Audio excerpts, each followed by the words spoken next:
Pranams to master. Good morning dear brothers and sisters.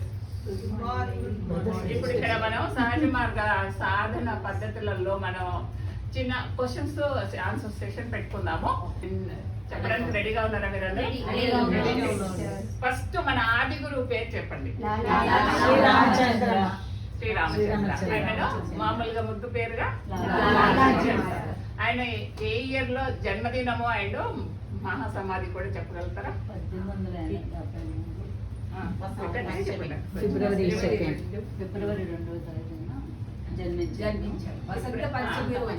ఫిబ్రవరి 2 వసంత పంచమి 1873 సంవత్సరం. తర్వాత మహాసమాధి August 14 1931. Very good. Okay. Second గురువు పేరు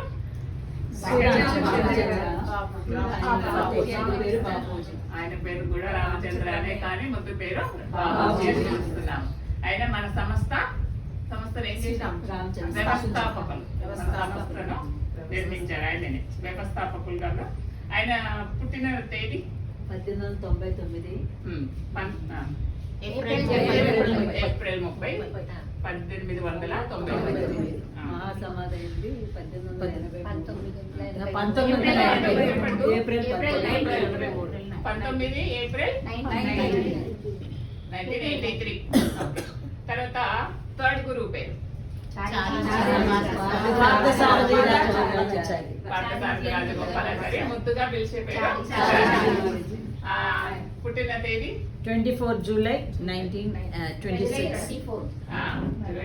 1927. మహాసమాధి 2014 డిసెంబర్ 28.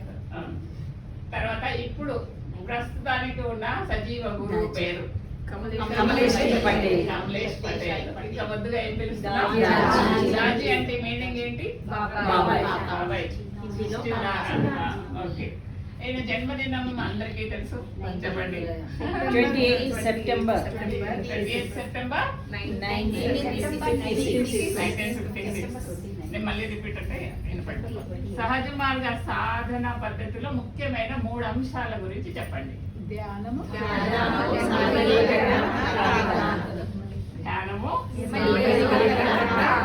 ప్రార్థన. ఓకే. అన్నిటికంటే ఎక్కువ ఫస్ట్ మనకు భగవంతుడితో అనుసంధానం అవ్వడానికి పనికొచ్చే ఫస్ట్ స్టెప్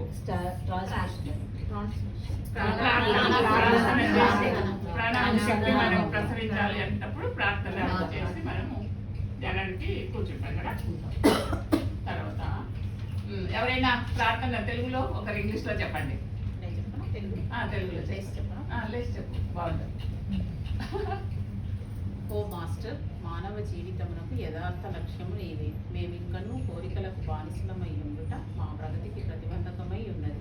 మమ్ము ఆ దశకు చేర్చు ఏకైక స్వామివి శక్తివి నీవే. ఇంగ్లీష్ నల్ని చెప్తావా? O Master, thou art the real goal of human life. We are yet but slaves of wishes, putting bar to our advancement. Thou art the only God and power to bring us up to this stage. Very good. ఇప్పుడు ఇందులో మనం ఓ master అంటున్నాం కదా, దాని గురించి master ఇచ్చిన వివరణ. ఎందుకు మార్చలేదు అంటే చాచి గారు ఇచ్చిన వివరణ ఏంటి అంటే, పూర్వం గురువులు ఇచ్చారు అది ఆ పదము కాబట్టి నేను ఆ పేరు మార్చలేదు. మీరు కావాలంటే ఓ దేవా అనుకోండి, ఓ భగవాన్ అనుకోండి అని చెప్పారు. తర్వాత ఫస్ట్ పంక్తిలో ఉన్నది ఏమిటి? మానవ జీవితమునకు యథార్థ అంటే సప్తత్వమే కదా, మనం చేరాల్సిన గమ్యం ఏంటో అదే మన లక్ష్యం. తర్వాత సెకండ్ దాంట్లో మనం దేనికి కోరికలకు ప్రతిబంధకులమై ఉన్నాం. తర్వాత మమ్మ దశకు చేర్చే ఏకైక స్వామిని ఎవరు మన ఆ దశకు చేర్చేవారు సహాయపడేవారు? భగవంతుడి దగ్గర చేరడానికి ఆయనే మనకు సహాయపడుతున్నాడు. తర్వాత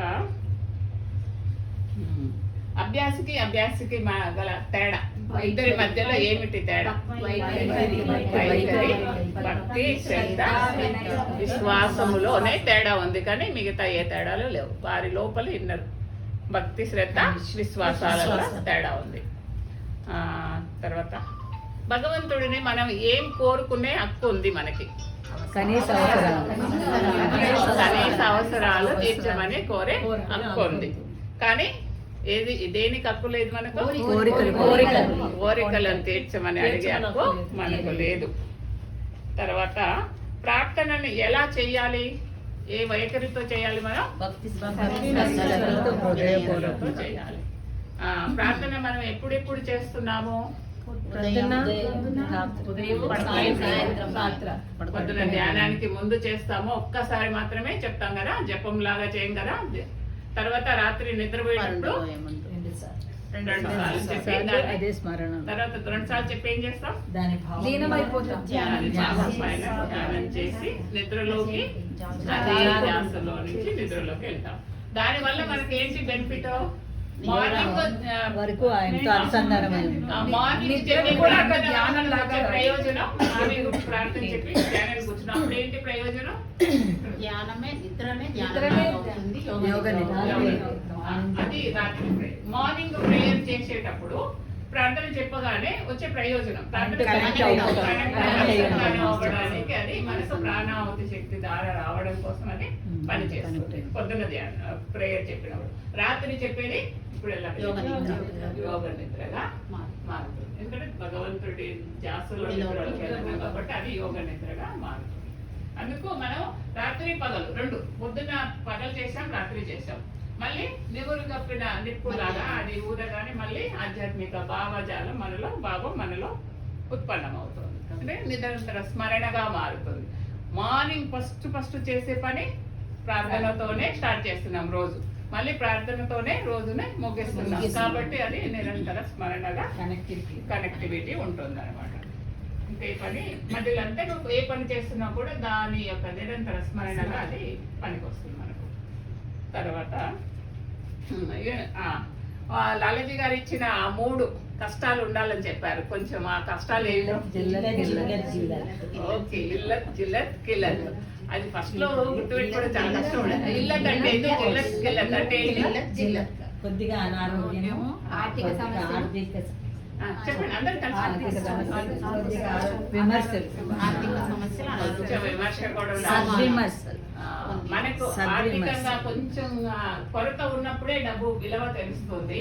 కొంచెం అనారోగ్యంగా ఉన్నప్పుడు మాత్రమే ఆరోగ్యం విలువ ఇంపార్టెన్స్ కూడా మనకు తెలుస్తుంది. శరీరం నిజంగా ఎంత కష్టపడుతుంది, ఎన్ని చేస్తుంది, ఎన్ని అవసరాలు తెలుస్తుంది.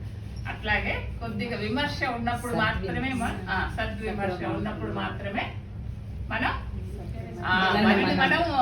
కరెక్ట్గా వెళ్ళడానికి, ఏదంటే అది కాకుండా కొంచెం జాగ్రత్త పడుతూ మంచిగా వెళ్తాం. మంచి మార్గంలో వెళ్ళడానికి విమర్శ కూడా మనకు చాలా పనికొస్తుంది, సద్విమర్శ.